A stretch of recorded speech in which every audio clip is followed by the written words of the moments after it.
Welcome to The Courage Effect. I'm Suzanne Weller, and this is a show about growth and unleashing what's possible.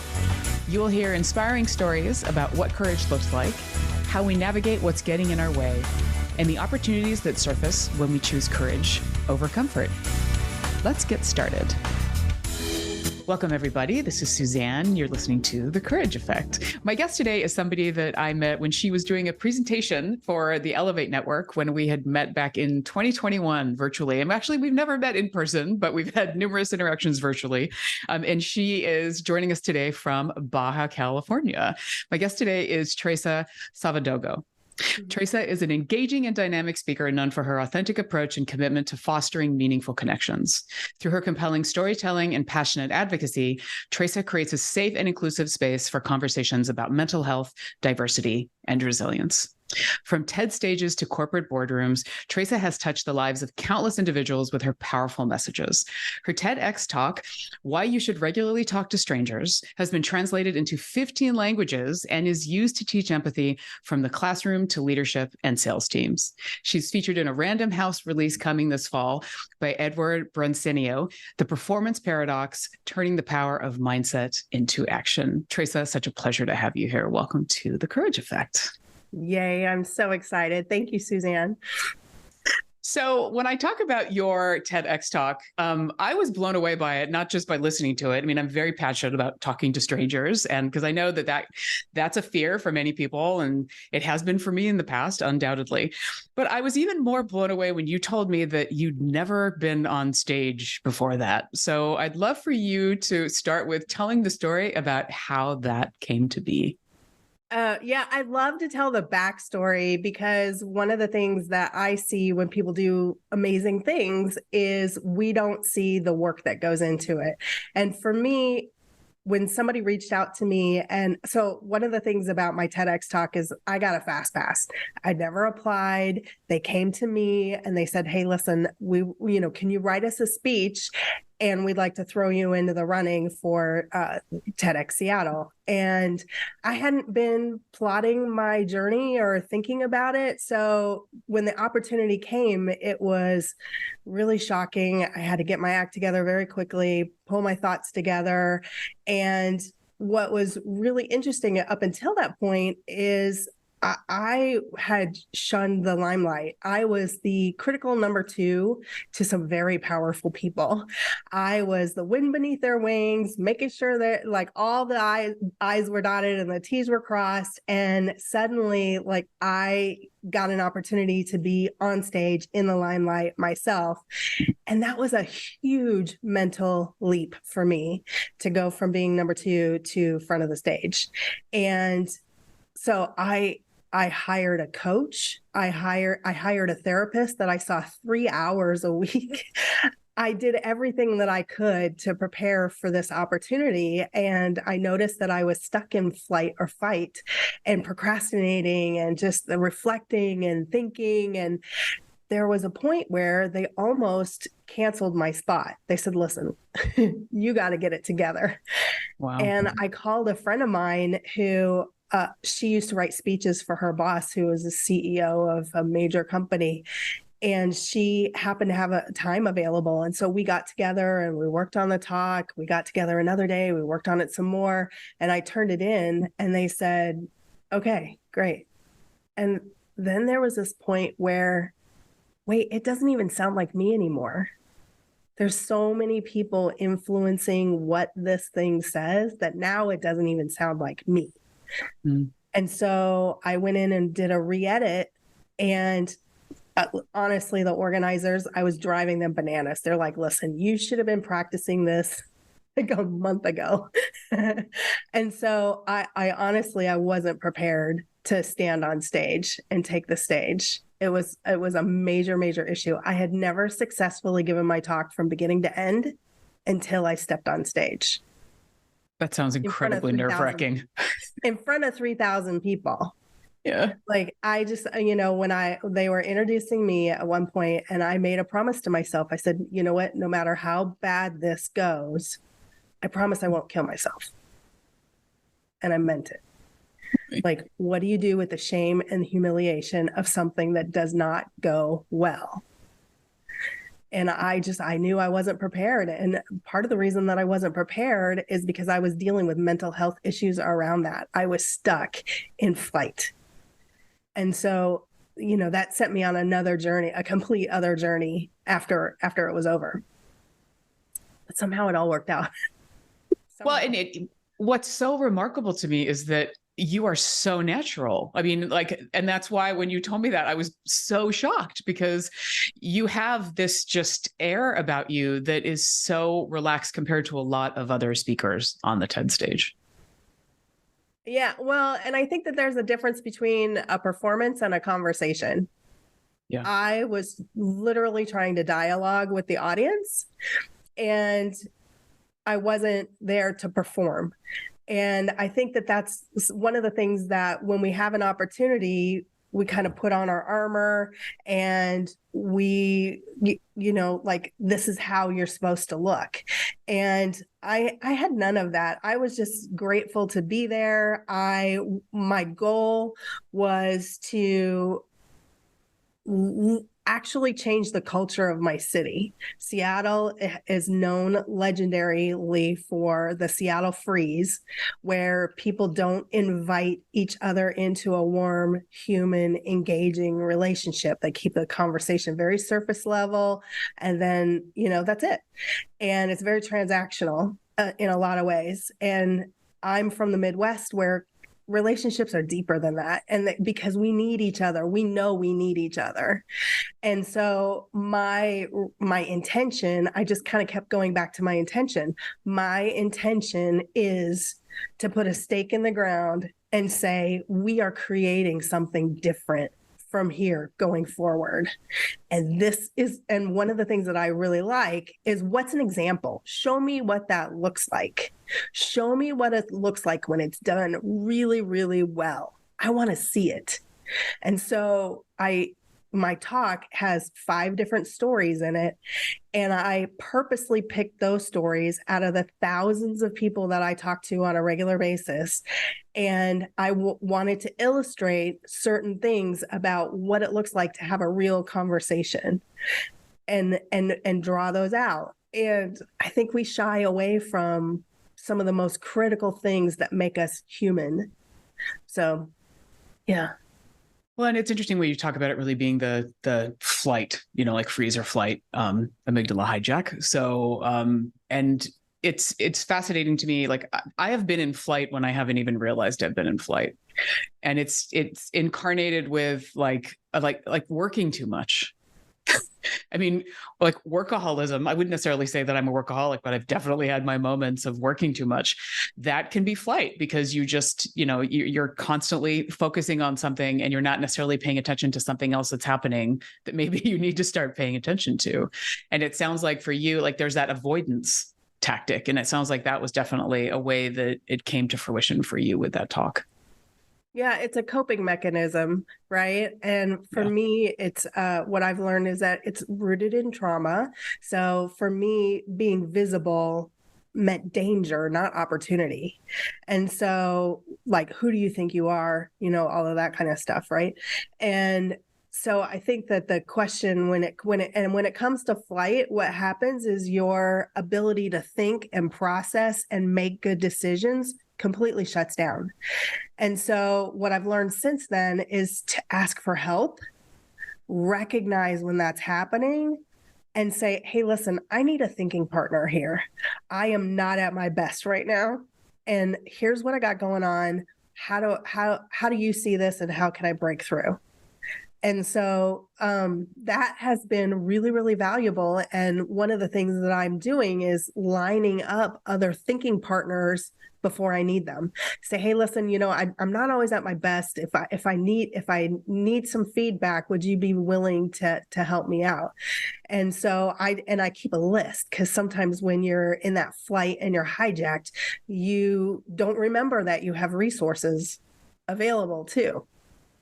Such a really important point. Whereas, when we get stuck in that zone, we need somebody to help pull us out. And I love that you have that like thinking partner list of, okay, this is my posse of people that when I get to that point, if you've teed it up, that they can provide that for you, and you can do the same for them.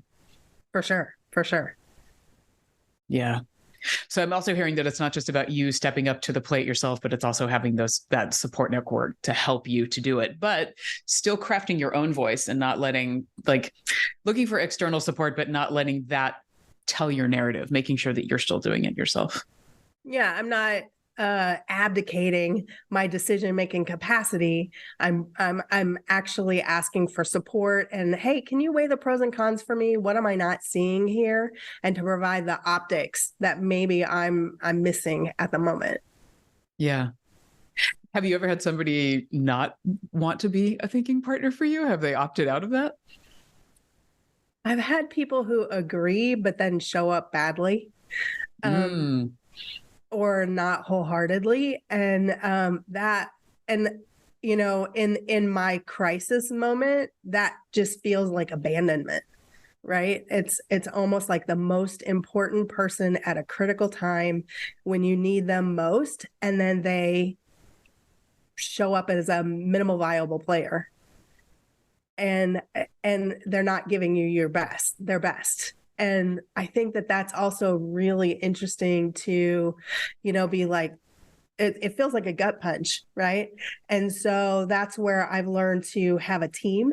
So I'll ask a couple people instead of just being reliant on one, because they may not be available. They may not have the capacity, or they may not have the expertise to be able to be a valuable contributor at that moment. And so what's your backup plan? I think sometimes in the past, I was over reliant on one person to provide that feedback or to be a skilled thinking partner for me. And maybe they just didn't have the expertise or, whatever. However, it didn't work out. And so it's like, okay, well, if this doesn't work out, what's my backup plan? And I think that's important to know and recognize that that's, we get really hurt when those things happen, but they do happen. So how do you move on? Because you still need that feedback, right? Yeah. And it's so important too, I think, to get feedback from different people. So, and to know, like, depending on what you're doing, to make sure that that is the best thinking partner or feedback partner for that moment. Mm-hmm. Exactly. Yeah. Well, we have to take a quick break for an ad. So let's do that. And we will be right back. This is Suzanne. You're listening to The Courage Effect.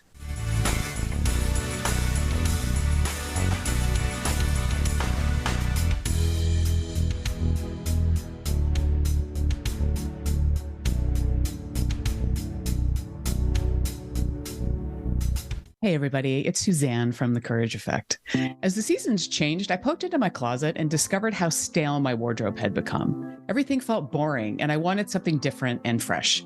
I grabbed my laptop and remembered Armoire. Why not clothing rental? I could experiment with new styles, from jeans to something fancy, without spending a ton of money and buying clothes I would only wear a handful of times. Armoire makes clothing rental easy. Build the perfect seasonal wardrobe with brands that are unique, sustainably sourced, and owned by women. All you have to do is take the style quiz, select items from your personalized closet, and they will ship them straight to your door. Armoire allows me to indulge in high-quality designer clothing with no guilt. They promote sustainability with fewer items ending up in the donation bag and landfill, and no dry cleaning fees. Trust me, your cramped closet and the environment will thank you. If you're ready to have your dream closet delivered to your door, you must try Armoire. And right now, my listeners can give Armoire a try and get up to 50% off their first month. That's up to $125 off. Just visit armoire.style. That's ARMOIRE.style/The Courage Effect to get up to 50% off your first month and never worry about what to wear again. Try Armoire today.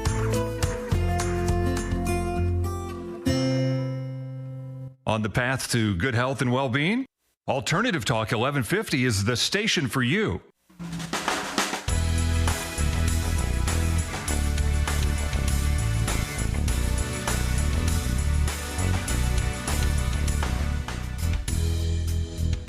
Hey, Hey, everybody. Welcome back to The Courage Effect. This is Suzanne Weller, and I'm in conversation with Traca Savadogo. We've been talking about her TEDx talk when she got on the stage for the first time. And we also talked about having people to support us, but also to challenge us and to challenge our thinking. And, when you were talking, Traca, about getting ready for that and thinking, well, why me? Like you had been reached out, they sought you out. And, what I hear is that you were playing small. Like you said, you were the wind beneath other people's wings. Talk a little bit about what it was that really allowed you to step out, to get more into the spotlight as opposed to just being the wind. I'm so glad you asked that. I just got goosebumps. I think that for me, one of the things that I realized is that would this be a deathbed regret? If I never got this opportunity again, is this something that is going to live with me forever? And it was. And I was like, okay, I'm wildly uncomfortable with this opportunity. What do I need to do in order to feel better and to move past that and to actually grab the opportunity? And I had a really good friend of mine who was like, I originally turned down the opportunity and she said, "Are you sure?" And I love that she probably came back to me 3 times and said, "Are you sure?" And they asked me right after my mom had died. I was like, the timing was terrible. And I felt like I didn't have a creative bone in my body. But then I thought about how bad I would regret it if I didn't actually, I think we have this vision for our life about how great it can be. That little kid inside of us who's like, I'm going to do all these amazing things. And here it was, the opportunity was staring me in the face and I was trying to run away from it. And, I mentored this guy at one point. I got him a really great opportunity and it, changed the trajectory of his career. And originally when I introduced him to this person who ultimately gave him the job, I said, "Hey, listen, just in case you don't know, this is what it looks like when an opportunity of a lifetime is staring you in the face." Nice. And so I look for those. What are the opportunities of a lifetime and how can I start creating them for myself instead of creating them for somebody else? So I would be a hired gun to come in and create opportunities for other people. But I realized that I worked harder on other people's dreams than I worked on my own. And that was a gut punch. I was like, oh. It's time. Yeah, totally. Yeah. Well, it's interesting because it's almost like shifting from why, to why not.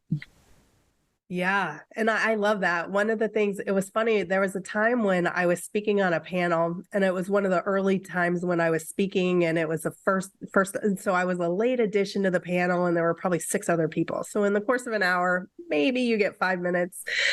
And as we're introducing each other and we need they're adding a sexy title to everybody. And at the time I didn't really have a great title. And I was like, what am I going to say about myself? And I was like, I specialize in throwing myself in the deep end of the pool.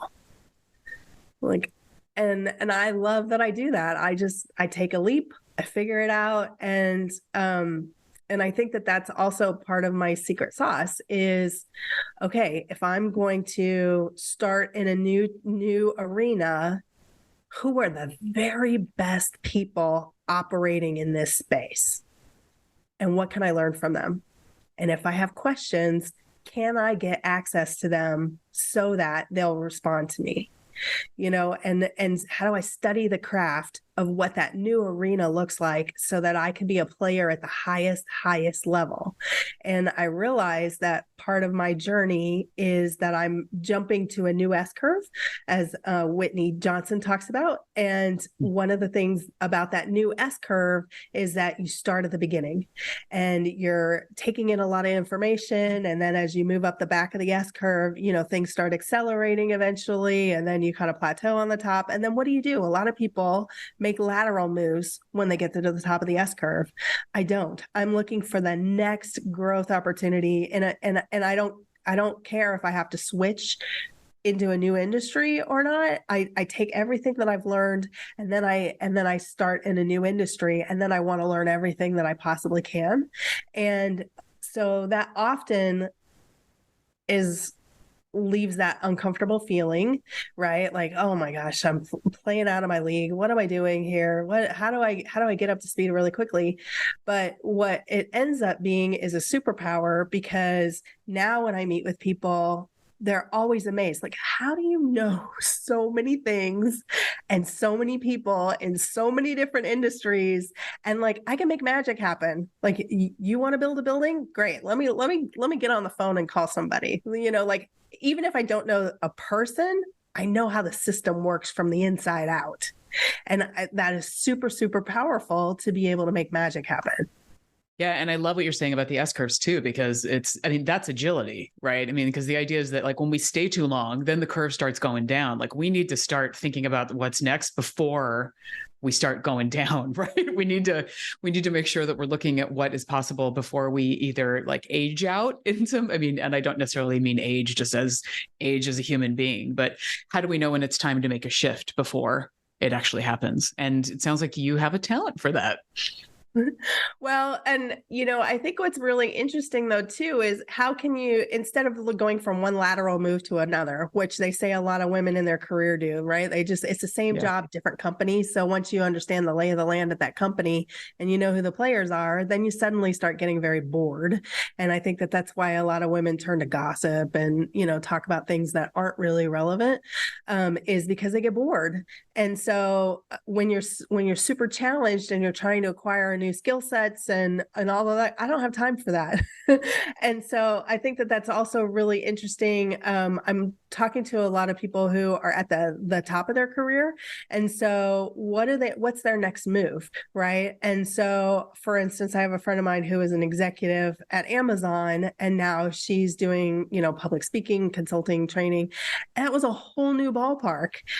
Granted, her first year out, she also tripled her income. So I think that's really amazing.